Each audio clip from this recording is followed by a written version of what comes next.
Hey, welcome back. This is Tom, and this is Tom's Radio Room Show. And this morning, well, it's morning at where I'm at. This morning, we're going to talk about when's the best time to listen to shortwave and what frequencies should you listen to at certain times. And this is going to vary a little bit. Well, maybe a lot. It's going to depend on where you live, weather conditions, lots of variables. But we're going to talk about just in general, at least my observations. Take it for what it's worth. So let me move the radio out of the way here. Here is a chart I made, and I'm going to zoom in a second. But basically, for me, the hours of darkness is the best time to listen to shortwave. And that's either early in the morning or after sunset. And because of that, the the wintertime is the best because the darkness time is the longest, at least here in Florida. And so that's one advantage. Another advantage is if I'm in my workshop or even in my office, I can turn fans and air conditioning down or off in the winter because it's cooler. Right now it's 83 degrees in here in my workshop, and I have no fans on and no air conditioning. Now, it will still get warmer as the day goes on. It'll get up to below 90, so it hasn't quite cooled off. It usually happens here where I live in late October. That's when you can really turn your air conditioner off. If you want to, you can open your windows because the humidity goes down. So it's a lot more comfortable. And those two factors make, for me, shortwave listening much better in the winter. The other thing is typically propagation conditions are better on the lower bands in the nighttime. And daytime, they're better in the upper bands. We're talking about 10 megahertz or 13 megahertz below for the nighttime and above for the daytime. That's kind of just general trends. Again, there's a lot of other variables that can affect this. Also, I did a show where I talked about the Twilight Times, I'll call it, where the sun is either just rising or just setting, and depending on where it's doing just the opposite, you probably will get better receptions. Like here in Florida, where I'm at, early in the morning, say 6 to 7 a.m. in the morning, or 6 to 8 a.m. in the morning, I will get fairly strong stations in Asia, which the sun is just going down. So that's another factor. Okay, here is a table that I found some information on the internet, and then I've added some comments of my own. So let's see if we can zoom in good enough so you can see this. Find the right button here. Okay, that's as far as I can zoom in, and I'll lift it up a little bit. And I'll try to hold it still so you can read it. And of course, I'm going to read it to you.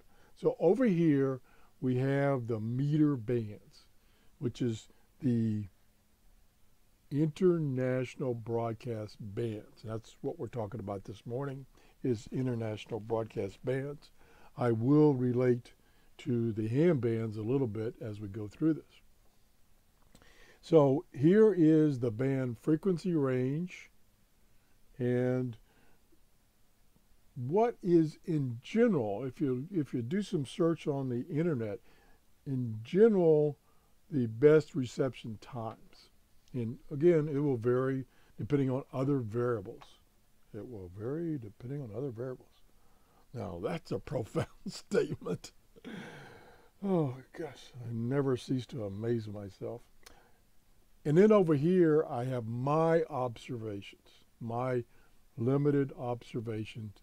And this is, in general, in the wintertime. Because, like I said before, the wintertime is best for me at my location to listen to the shortwave bands.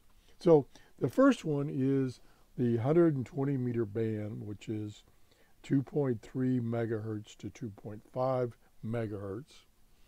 And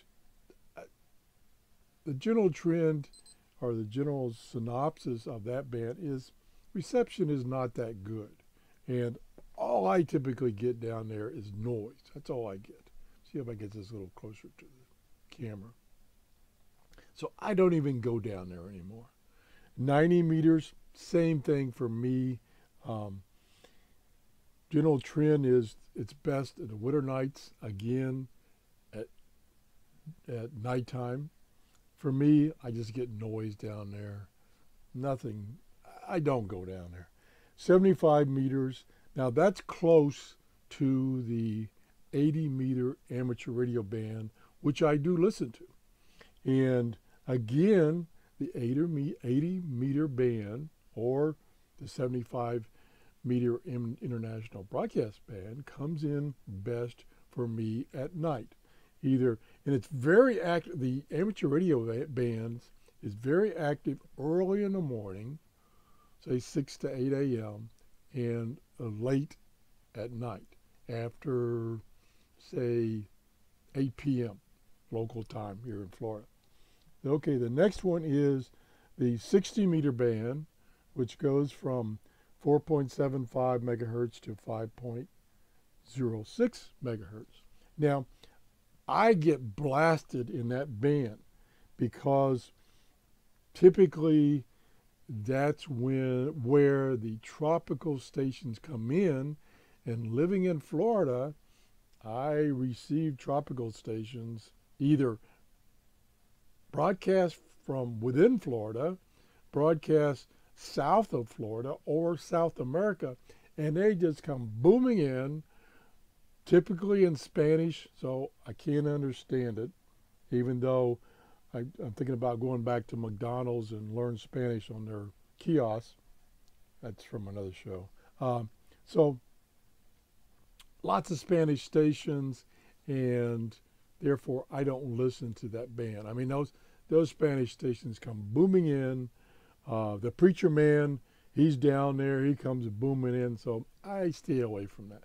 Okay, the next band is the 49 meter band, which is 5.9 megahertz to 0.62. Again, best at night and good early morning and early night, or even into the night for that matter. But it's down there where those Spanish stations are, and there are many of them local to me, and they just wipe out the band. I don't go down there. Okay.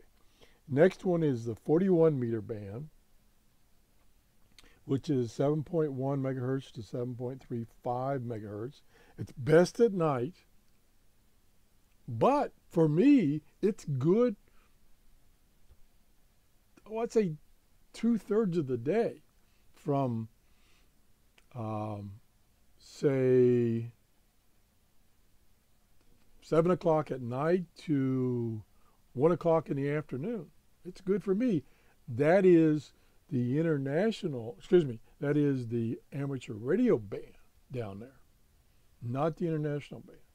So, and that's, I really, I'm not that active as a ham.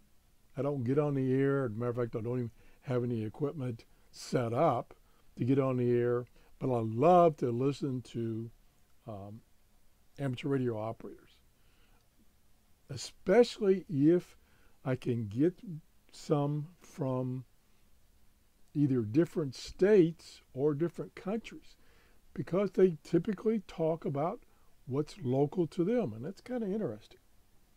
Okay, next one is a 31 meter band. That is my favorite band, as I've mentioned many, many times. It goes from 9.4 megahertz to 10 megahertz. It's best at night and sometimes in the daytime, usually at night though.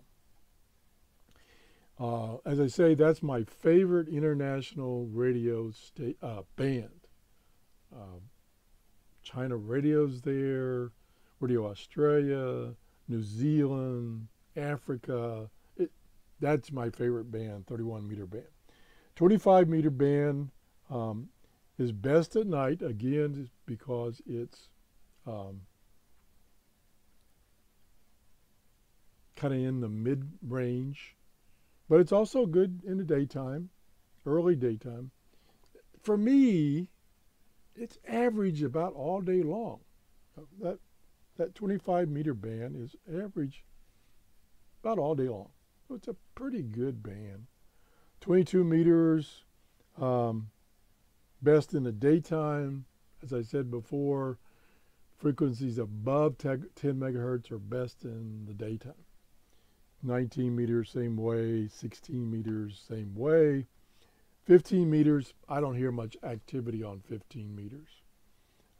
13 meters, I don't hear much. And finally, we get down to 11 meters, which is the citizen band frequency. And it's best in the daytime if I listen to it. Sometimes it can get real activity when the so-called skip is in, which is when propagation is at a peak. That band can get really active.